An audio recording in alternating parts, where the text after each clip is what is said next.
Muito bom estar contigo, mais um domingo. Nós estamos chegando na 7ª mensagem da série, A Vida em Missão. E hoje nós falaremos um pouco sobre a vida no Evangelho, sobre como é a vida moldada pelo Evangelho. Na semana passada, nós falamos sobre a relação dos cristãos com as autoridades, principalmente com a autoridade civil. A implicação prática nessa área, na vida de todo cristão. Olhando para o contexto que Tito se encontrava ali na ilha de Creta, nós vemos que os cretenses tinham uma atitude muito hostil ao governo civil. Mas o Evangelho chegou em Creta e os cristãos deveriam ter uma atitude diferente por entender que a autoridade não é um mal por si só, mas entendendo que Deus estabeleceu a autoridade de forma para agir de providência sobre a vida da sociedade, onde os governantes são ministros da graça comum. E qual deve ser a nossa atitude diante dessas autoridades constituídas por Deus? Mesmo essas autoridades sendo falhas, mesmo muitas vezes essas autoridades estando no poder através de escolhas equivocadas de um povo, mas qual deve ser a nossa atitude? Que como cristãos não deveríamos ser aqueles que são caluniadores, que criam polêmicas desnecessárias e acabam contribuindo de forma negativa na sociedade. Essa atitude do cristão, nós vimos na semana passada, que não tem nada a ver com uma postura acrítica ao governo, pelo contrário, como cristãos e crendo no Evangelho, nós temos uma postura crítica por entender que todo governo temporal ele não é absoluto e que as expectativas de mudanças significativas e verdadeiras só vão acontecer na eternidade. Essas advertências práticas que Paulo traz no início do capítulo 3 de Tito, da relação do cristão com a autoridade, é um desdobramento prático da fé cristã. Essa relação com os governantes é apenas um aspecto, que também envolve outras relações. Nossa relação com a sociedade, nossa relação com a família, nossa relação com a nossa profissão, a nossa vocação. Enquanto cristãos, nós também temos a tendência de perguntar, o que eu preciso fazer? Sim, existe uma ética cristã, uma conduta cristã, uma conduta que deve ser coerente com a fé que nós professamos. Mas o grande problema não é a ética, não é a conduta cristã, não é saber aquilo que eu preciso fazer, mas a ordem que eu coloco essas coisas. Entender que eu não faço para ser aceito por Deus, mas pelo fato de eu ter sido aceito por Deus, eu vivo de uma forma coerente com o fato que me tornei filho. Por isso, hoje nós vamos ver a continuação do ensino de Paulo a respeito da conduta cristã à igreja em Creta, através da carta que ele envia a Tito. Paulo, nesse momento, ele não vai fazer uma aplicação prática, como ele fez na relação do cristão com as autoridades, mas ele vai relembrar aquela igreja da sua raiz para todas as demais coisas. Por isso eu convido você a abrir sua Bíblia no livro de Tito, no capítulo 3, no versículo 3 ao versículo 8, onde a palavra de Deus fala o seguinte: houve tempo em que nós também éramos insensatos e desobedientes. Vivíamos enganados e escravizados por toda espécie de paixões e prazeres. Vivíamos na maldade e na inveja, sendo detestáveis e odiando uns aos outros. Mas quando, da parte de Deus, nosso Salvador, se manifestaram a bondade e o amor pelos homens, não por causa de atos de justiça por nós praticados, mas devido à sua misericórdia, ele nos salvou pelo lavar regenerador e renovador do Espírito Santo, que ele derramou sobre nós generosamente. Por meio de Jesus Cristo, nosso Salvador. Ele o fez a fim de que, justificados por sua graça, nos tornemos seus herdeiros, tendo a esperança da vida eterna. Fiel a essa palavra, e quero que você afirme categoricamente essas coisas, para que os que creem em Deus se empenhem na prática das boas obras. Tais coisas são excelentes e úteis aos homens. Paulo ele vai falar, vai relembrar sobre a nossa salvação, sobre como as coisas acontecem, sobre a raiz da nossa fé. E ele fala isso em um capítulo onde ele está falando sobre conduta cristã. Então, a prática cristã não está desassociada jamais à doutrina. Não adianta eu pregar a ética cristã, a moral cristã, e não pregar a doutrina cristã. É impossível ser cristão de verdade sem conhecer a doutrina, sem conhecer o Evangelho. Porque, na verdade, a grande questão não é o que nós devemos fazer, mas a motivação para fazer o que fazemos. Por isso, eu queria iniciar a exposição desse texto fazendo uma seguinte pergunta: como o Evangelho foi apresentado a você? Ou melhor, como você, que já é cristão, apresenta o Evangelho a alguém que não conhece o Evangelho? Não é incomum pessoas apresentarem o Evangelho, ou até mesmo que você tenha conhecido o Evangelho, como uma lista de regras a respeito de coisas que você pode e o que você não pode fazer. Algumas pessoas reduzem o Evangelho a aderir a essa lista de coisas que são proibidas e outras que não são proibidas a um cristão. É comum você olhar nas mídias sociais ou ver pessoas fazendo perguntas como se o cristão pode beber, se pode fazer tatuagem, se pode ouvir música secular, se o cristão ele pode dançar, qual é o tipo de roupa que ele pode usar. Mas quando a gente olha para o Evangelho, nós vemos na palavra de Deus que antes de qualquer uma dessas perguntas serem respondidas, a grande questão é por que nós fazemos ou deixamos de fazer tais coisas. O pastor Matt Chandler, em seu livro O Evangelho Explícito, inclusive eu recomendo a leitura desse livro, caso você nunca tenha lido, ele vai dizer que quando o Evangelho é reduzido a uma lista de permissões e proibições, ele deixa de ser o Evangelho para se tornar um moralismo cristão terapêutico deísta. Nome complicado, né? Mas é um moralismo porque é simplesmente uma regra moral baseada na ética cristã, que serve para, de alguma forma, nos como uma forma de terapia para as nossas vidas, para eu me sentir bem a respeito de quem eu sou, e deísta porque leva Deus em consideração, mas não necessariamente é o Evangelho.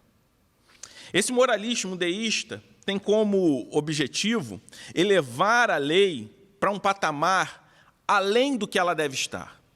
A lei de Deus, ela existe para aumentar a nossa alegria em servir a Deus, mas ela jamais tem o poder de nos salvar, porque, na verdade, pela lei, todos nós somos condenados.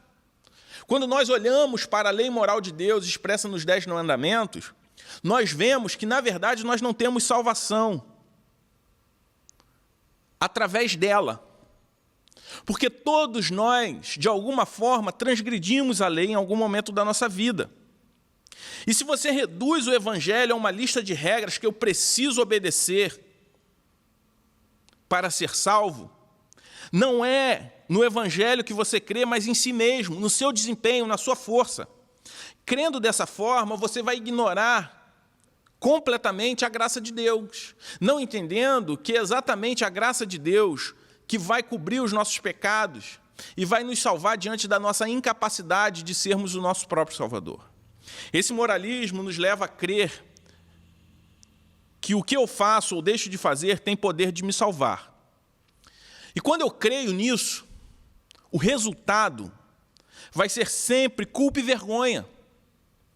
Porque eu vou, no final das contas, observar que eu vou fracassar, que eu vou falhar.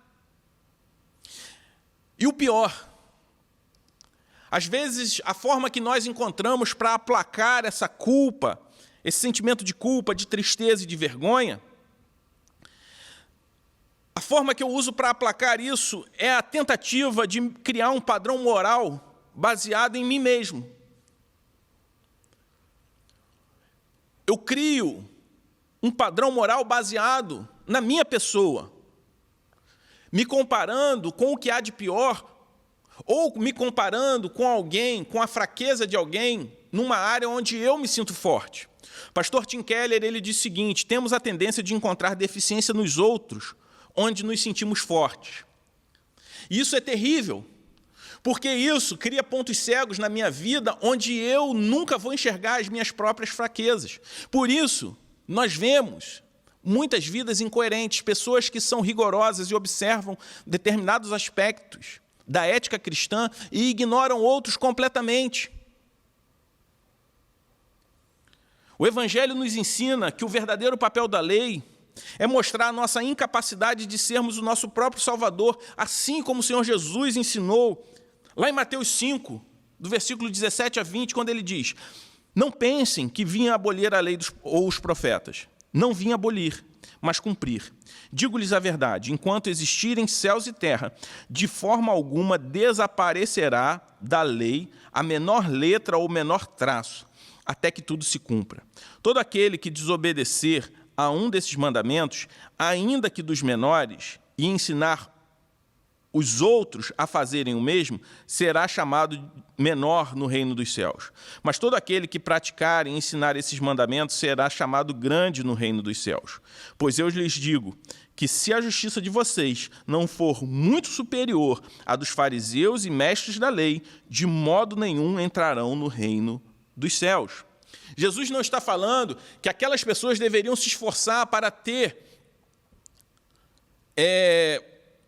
uma justiça superior à dos fariseus e dos mestres. Jesus ele está fazendo um contraste comparando aqueles que mais observavam a lei de forma mais rigorosa. Homens que não dizimavam simplesmente em cima do seu dinheiro, mas também em cima da sua comida. Homens que eram muito rigorosos na observação da lei. Ele está falando que nem mesmo aqueles que eram mais rigorosos na obediência à lei estavam justificados. Que para ser aceito por Deus através dos méritos próprios, teria que se superar aquele grupo de pessoas que mais observava a lei.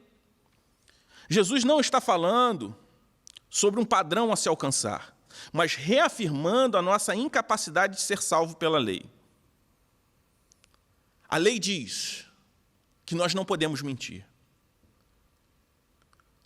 Mas a grande questão é, eu e você mentimos.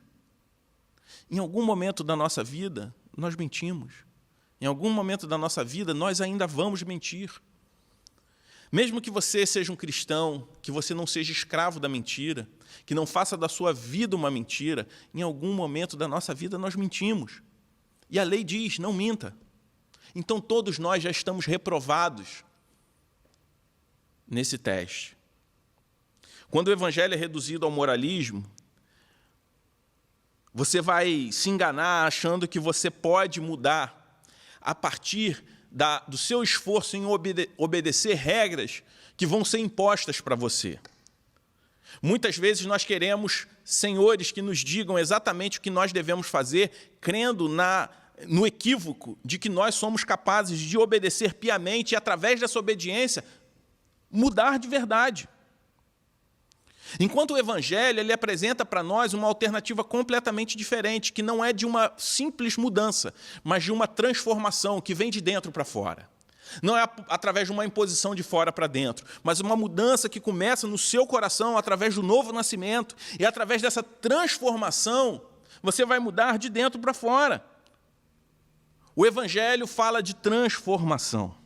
Então precisamos entender que o Evangelho não é apenas a porta de entrada para o reino de Deus, mas o Evangelho é aquilo que nos sustenta enquanto filhos de Deus. O Evangelho não é só o início da vida cristã, mas é todo o caminho. E nós vemos Paulo nesse texto aqui de Tito, relembrando aqueles crentes do Evangelho. E ele relembra aqueles irmãos, No versículo 8, como nós lemos, ele diz: fiel é essa palavra, e quero que você afirme categoricamente essas coisas, para os que creem em Deus, se empenhem na prática de boas obras. Ou seja, ele está encerrando esse trecho que nós lemos a respeito da conduta cristã. Ele fala a respeito do Evangelho, do que Cristo fez por nós, e falando, reafirme o Evangelho, relembre o Evangelho, para que os que creem sejam habilitados para boas obras. Ou seja, as nossas boas obras, o que nós fazemos de certo e errado enquanto pais, enquanto esposas, enquanto profissionais, enquanto pai, enquanto mãe, enquanto crente, toda boa obra praticada. A vida cristã é uma vida de prática de boas obras. A boa obra, ela de fato só ocorre na nossa vida quando nós temos o Evangelho como a raiz. E nós precisamos ser relembrados do Evangelho, assim como Paulo falou, assim como nós vemos Paulo falou aos cretenses aqui na carta a Tito, assim como Paulo fala lá em Romanos, quando ele fala em Romanos 1, ele fala sobre o Evangelho e ele fala, irmãos. Ele está se dirigindo a crente, ele não está usando a palavra irmãos como uma força de expressão, mas tem uma importância, tem um significado. Paulo, ele relembrar do nascimento, da morte, do sacrifício de Jesus, da graça, para pessoas que já tinham sido salvos por essa mensagem. Nós temos a tendência de reduzir o Evangelho a uma mensagem simplesmente como uma porta de entrada, como uma mensagem que vai nos salvar, mas o Evangelho é a mensagem que nos salva, mas também que nos sustenta. E quando Paulo fala que nós devemos ser lembrados, eu gostaria de destacar 3 coisas que nós somos lembrados nesses versículos de Tito 3, de 3 a 8. No versículo 3, nós vamos ver que Paulo fala que nós devemos ser lembrados de quem nós éramos. O que Paulo fala aqui no versículo 3, quando ele diz, houve um tempo em que nós também éramos insensatos e desobedientes. Vivíamos enganados e escravizados por toda espécie de paixões e prazeres. Vivíamos na maldade e na inveja, sendo detestáveis e odiando uns aos outros. Paulo ele não está falando que somente os cidadãos de Creta eram insensatos, detestáveis, eram pessoas que eram odiadas e odiavam, que eram pessoas que viviam em função das suas paixões e prazeres, invejosas. O que Paulo está apresentando aqui é uma realidade universal. O que Paulo fala aqui é universalmente verdadeiro, não só a respeito dos cretenses, mas sobre nós. Todos nós, antes de nos encontrarmos com Deus, somos insensatos. Aí você pode me falar assim, talvez você não seja um cristão, confesso. Você talvez possa me falar, como que eu sou insensato se eu acredito na existência de Deus? Insensato não significa necessariamente ser um ateu confesso. Você pode até crer na existência de Deus, mas se você vive como se Deus não existe, isso é ser insensato. Você diz crer em Deus, mas suas atitudes, a sua conduta, não são condizentes com o fato de você crer que existe um Deus, que você crê em um Deus que é santo, que é justo, que odeia o pecado. Ignorar o fato de um Deus que espera ser adorado, que é digno de toda adoração, e você não tem uma vida de adoração e de devoção a Ele. A cultura presente, sobretudo a cultura ocidental do século XXI, ela é muito focada na autoestima, na autoimagem. Vivemos na cultura do selfie, onde todo mundo quer construir uma imagem, quer se projetar, ter uma certa popularidade, onde tudo é a respeito de mim, tudo a respeito dos meus sentimentos. E qualquer ameaça à minha imagem, eu me sinto atacado diante da verdade de quem de fato eu sou. Vivemos em um tempo onde as redes sociais potencializaram isso que já está na raiz do nosso egocentrismo, do pecado que habita em cada um de nós. As mídias sociais se tornaram o palco perfeito para o homem que é egocêntrico por natureza.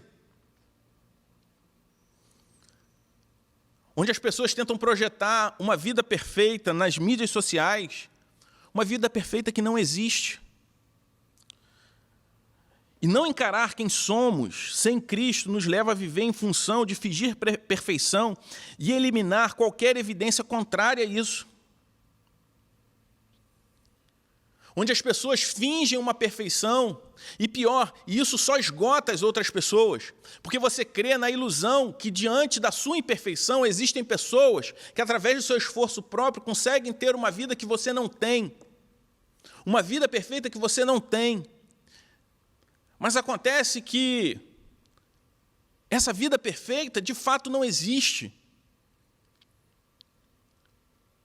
Só que você, sem o Evangelho, sem se lembrar de quem você era sem Cristo, você se torna escravo de viver em função de fingir uma perfeição, seja através das mídias sociais ou de outra forma. Só que a boa notícia do Evangelho nos liberta dessa escravidão. Eu e você não temos mais a necessidade de fingir.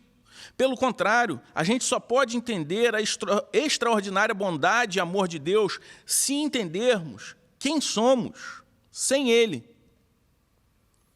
O pastor Tim Chester, ele vai dizer o seguinte: temos de mergulhar nas profundezas de nosso coração antes de alcançarmos as alturas do coração de Deus. E quando nós reconhecemos quem nós somos, quando nós mergulhamos nas profundezas do nosso coração, e reconhecemos que somos, sem Cristo, insensatos, desobedientes, que somos aqueles que somos odiados, mas que também odiamos, nós podemos nos lembrar e devemos nos lembrar de quem Deus é. Lembrar que Deus é misericordioso, que Ele nos amou por causa do seu amor por nós, e não por causa dos nossos atos de justiça, como nós vemos mais adiante, quando nós olhamos no versículo 4, quando ele diz: mas quando da parte de Deus, nosso Salvador, se manifestaram a bondade e o amor de Deus, nosso Salvador, o amor de Deus pelos homens, não por causa dos nossos atos de justiça por nós praticados, mas devido à sua misericórdia, Ele nos salvou pelo lavar regenerador e renovador do Espírito Santo. Versículo 4 e 5. Aqui nós encontramos quem Deus é: um Deus bondoso, um Deus amoroso, um Deus misericordioso. Encontramos aqui também a motivação de Deus em nos salvar. Quando vemos no versículo 4 que Ele nos amou não por conta dos nossos atos de justiça, não por conta dos atos de justiça por nós praticados, mas por causa do seu amor, por causa do amor de Deus. Por isso Ele nos salvou. Logo, a justiça própria não salva ninguém. A nossa justiça, o nosso esforço em fazer algo não é capaz de nos salvar, nem mesmo capaz de nos transformar. Deus olhou para nós e decidiu nos amar, não porque viu o potencial em nós para a salvação, pelo contrário, Ele enxergou em nós potencial para a condenação eterna. Só que, reconhecendo isso e sabendo quem Deus é, isso não nos joga para baixo. Pelo contrário, isso nos leva a compreender a altura, a largura e a profundidade do amor de Deus. Às vezes nós vivemos em um tempo onde as pessoas têm uma certa dificuldade de falar a respeito da realidade do homem sem Deus. Nessa cultura onde a autoimagem ela é supervalorizada.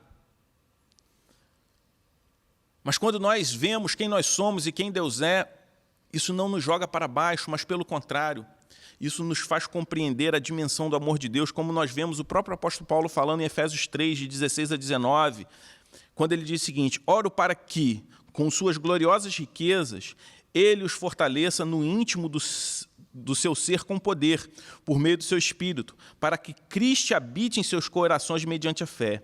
E oro para que vocês, arraigados e alicerçados em amor, possam, juntamente com todos os santos, compreender a largura, o comprimento, a altura e a profundidade, e conhecer o amor de Cristo que excede todo conhecimento, para que vocês sejam cheios de toda a plenitude de Deus. Só é possível compreender o amor de Deus se nós compreendermos o quanto Ele nos amou. E só conseguimos compreender o quanto Ele nos amou se nós confessarmos e reconhecermos o quanto somos pecadores e o quanto Ele é santo. Por isso, a palavra aqui nos diz que essa verdade, essa lembrança, vai nos habilitar para a prática das boas obras, porque dessa forma nos lembraremos de quem nós nos tornamos, como nós vemos no versículos 6 e 7. Que Ele demonstrou sobre nós generosamente por meio de Jesus Cristo, nosso Salvador. Ele o fez a fim de que, justificados pela sua graça, nos tornemos seus herdeiros, tendo a esperança da vida eterna. A esperança da vida eterna é a esperança que nos move. Nós nos tornamos eternos. A vida não é mais limitada entre o berço e a sepultura. Ainda que enfrentemos a morte física, viveremos eternamente com o Senhor. Na mesma medida que eu compreendo o amor de Deus, eu compreendo também a minha nova identidade em Cristo. O moralismo transforma você em um fake, como nós falamos. Alguém que procura o tempo todo fingir uma perfeição que não existe. E isso só vai lhe trazer tristeza e frustração, porque vai falar constantemente que você falhou. Mesmo que você creia na mentira de que existem pessoas que não falham. Ou o moralismo vai te anestesiar na tentativa de fazer com que você crie um padrão de justiça próprio, sempre comparando as suas áreas fortes com a fraqueza dos outros. Só que o Evangelho ele age diferente. Ele vai lhe trazer alegria pelo fato de você ser filho. Como o próprio texto diz, que nós somos herdeiros, através do derramar do Espírito Santo de Deus sobre as nossas vidas, que a palavra de Deus diz que o Senhor derramou generosamente, abundantemente sobre nós. E quando você é filho, você não precisa se esforçar para isso. Quando você é filho, você não precisa forçar algo para te identificar como filho. Você é naturalmente filho, por direito, herdeiro. Somente compreendendo que não é pelo que você faz, mas porque Deus te adotou. Somente através disso você vai compreender e experimentar o amor transformador de Deus e ser livre para fazer aquilo que Deus espera que você faça. Somente sendo filho, você vai compreender que Jesus recebeu o que nós merecíamos, que Cristo ele recebeu a nossa condenação e morte em troca. Nós recebemos aquilo que Jesus merece. Nós recebemos a sua recompensa. Somos adotados como filhos e nos tornamos herdeiros. Por isso, eu gostaria de concluir dizendo que o amor de Deus é a única forma de obediência verdadeira. O amor de Deus é a única forma de transformação verdadeira, que vai nos orientar, nos motivar e nos direcionar para viver, para fazer aquilo que Deus espera que a gente faça. E não crer que eu preciso fazer algo para ser aceito por Deus, que não é pelo meu esforço, mas é pela graça. Pastor Felipe Fontes, ele postou algo interessante dizendo 2 coisas que você não pode esquecer. Você não pode pagar pelos seus pecados. 2, aquele que pode pagou um enorme preço por eles. Esqueça a primeira coisa e você se torna um legalista. Esqueça a segunda coisa e você se torna um libertino. Precisamos nos lembrar dessas duas coisas. O Evangelho aponta para uma esperança eterna, que todas as coisas serão restauradas. Essa esperança eterna que Paulo fala é a esperança de que viveremos em novos céus, em nova terra, num tempo sem qualquer tipo de injustiça, problema ou sofrimento, e que não só experimentaremos um novo lugar, mas teremos também um novo corpo, transformado, livre de doenças, de sofrimento, de dor.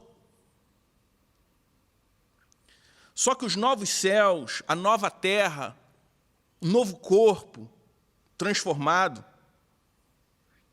tudo isso é a promessa daquilo que ainda viveremos. Mas o que Deus está fazendo no seu coração hoje é o primeiro vislumbre dessa nova criação.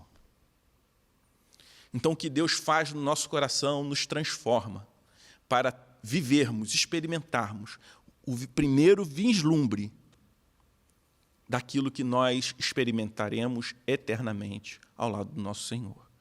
Quer ser um marido melhor? Lembre-se do Evangelho. Quer ser uma esposa melhor, mais dedicada, um pai melhor, um filho melhor, um profissional melhor, um cidadão melhor? Lembre-se do Evangelho. Entenda, primeiramente, que Deus ele está transformando o seu coração. Se você não tiver um coração transformado, você vai se esforçar, não vai conseguir e você vai se cansar. E isso vai lhe trazer tristeza e frustração. Mas quando você entende que você é filho, quando você entende e experimenta o amor de Deus, Ele te transforma para que você viva uma nova vida. Vamos orar? Pai querido, nós te agradecemos pela Tua bondade, pela Sua infinita misericórdia por cada um de nós. Te pedimos que o Senhor transforme, Senhor Deus, a cada dia as nossas vidas, os nossos corações, as nossas motivações, e que possamos viver, Senhor Deus, de uma forma coerente com o fato de que somos seus filhos. Obrigado, Senhor, pela Tua graça, pela Tua bondade por nós derramada. Obrigado, Senhor Deus, porque, como o texto que nós lemos disse, obrigado porque o Teu Espírito foi derramado generosamente sobre nós. E é por isso que nós estamos aqui. Abre, Senhor Deus, nossos corações e as nossas mentes para receber o Teu Evangelho diariamente e que possamos entender que sem Ti nós não somos nada. No nome de Jesus é que nós oramos. Amém. Que Deus te abençoe, que Deus te guarde e até semana que vem.